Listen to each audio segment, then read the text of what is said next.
Here's probably one of my favorite planes ever. And this is really a modification of RC Powers, Dave Powers and Scott Lott on rcpowers.com. And this plane is probably the one that taught me how to fly. I mean, it's been through multiple crashes. I mean, we've taken out the wing, you know, here, and I think we snapped the wing off the first time we tried to launch it. We hand launched it, and the carbon rod ends right there. Had a hold of the wing and launched it and snapped. And then let's see, this break here, we broke the wing off several times. You can see there's one repair, another repair, and this one is like 2 or 3 repairs. So it's been in the ground a few times. And then you know, we took off that tail, and and the popsicle stick reinforcement here is because the control horns are over here on this narrower part of the aileron, and it has to go through this very narrow part, you see right here, and control all this surface area. So what was happening is that we were busting those loose. And then you can see it's had several layers of hot glue and everything on it, and that's because they do work loose after a time. It is foam, they aren't screwed in, they aren't clamped, and when your plane starts flying a little squirrely, that might be a thing. I've lost a couple control horns. I put a plane in a tree and one into the concrete just because I lost linkage. Another thing is one of the planes I was flying, the servo's wire runs very close around this prop area, and I didn't notice, and wire came loose. The prop cut the wire, and I lost control, and the plane went in the ground. That wing over there, you can see it's been busted once, and there's a hole. That's the plants around here in the field kind of do that. We're using a Grayson Hobby version V3. It's the smallest motor with a 6.4 prop, and nothing too special about that prop. It's a 6x4E. It doesn't quite have the skew on this part of the propeller as I do on some of the bigger planes, but it works really good.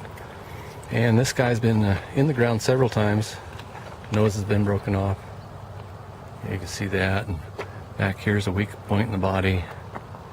And we actually reinforced this guy. We've got underneath here, you can see some of the damage. But we put a rubber nose on him. And let's see. We got some barbecue skewers in here, and let's see, you can see what else we've done here. This is a little different mounting of the servos. It was rather convenient at the time, and you can see where the wires run, where if those came loose you could cut them real easy. We actually reinforced that. That's a weak section in the body, so we actually put some popsicle sticks in there to strengthen it up. But that's it.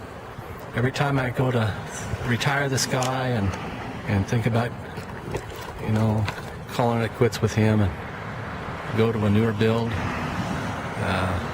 he always comes back out because he's so much fun to fly. And that's it for now. And oh, I did want to show you one thing, and that was in the compartment here. I use magnets. What I do is if you go to rcpowers.com and look at their plans, you can see, you know, different techniques for where to mount all your equipment, you know, whether it be underneath or whatever. And my nose just came off, but a little tape and glue will fix that real quick, and we'll still fly today. And that's another thing, make sure you bring plenty of tape with you. When you do crash, you can just tape them together and they'll still fly.